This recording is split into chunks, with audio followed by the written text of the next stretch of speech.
आज आपल्यासाठी एक नवीन विषय घेऊन आलेली आहे, त्या म्हणजे तुरीच्या शेंगा। राज्यात तूर पीक सध्या शेंगा परिपक्वतेच्या अवस्थेत आहे। मराठवाडा, विदर्भ तसेच राज्यातील तूर उत्पादक भागातील खवयांसाठी मेजवानी म्हणजे तुरीच्या सोल्यांची म्हणजेच दाण्यांची भाजी। या हिरव्या तुरीच्या दाण्यामध्ये अनेक पौष्टिक गुणधर्म आहेत। याच हिरव्या तुरीच्या दाण्यांचे पौष्टिक गुणधर्म आपण आज जाणून घेणार आहोत। नमस्कार, मी डॉक्टर श्यामल आणि आपण बघत आहात आमचे YouTube चॅनल शेतीचा न्यूटन तंत्रज्ञान आपल्या हातात। तुरीच्या दाण्यात कोलेस्ट्रॉल आणि संतृप्त चरबी कमी असते, त्यामुळे ते हृदयाच्या आरोग्यासाठी उत्तम आहे। तुरीतील लोहाचे प्रमाण थकवा दूर करण्यास मदत करू शकते।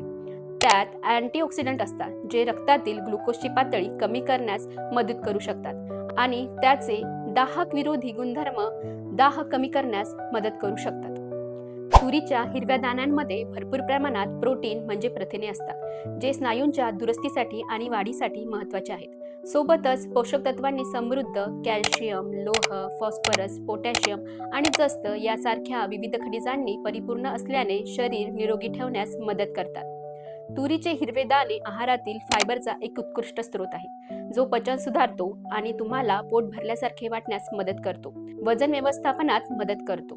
हिरवे तुरीचे दाणे व्हिटॅमिन सी चा चांगला स्रोत आहे, जे अँटीऑक्सिडंट म्हणून काम करते आणि रोगप्रतिकार शक्ती मजबूत करते।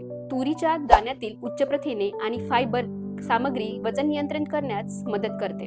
त्यात कोलेस्ट्रॉल आणि संतृप्त चरबी कमी असते, त्यामुळे ते हृदयाच्या आरोग्यासाठी चांगलं असतं। तुरीतील लोहाचे प्रमाण थकवा दूर करण्यास मदत करू शकते। त्यात अँटीऑक्सिडंट असतात, जे रक्तातील ग्लुकोज पातळी कमी करण्यास मदत करू शकतात। त्यामुळे तुरीच्या हंगामामध्ये तुरीच्या सोल्यांची मस्त भाजी खा आणि भरपूर पोषण मिळवून निरोगी राहा।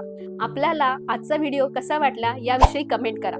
आवडला असेल तर लाईक करा आणि चॅनल सबस्क्राईब करायला विसरू नका। धन्यवाद।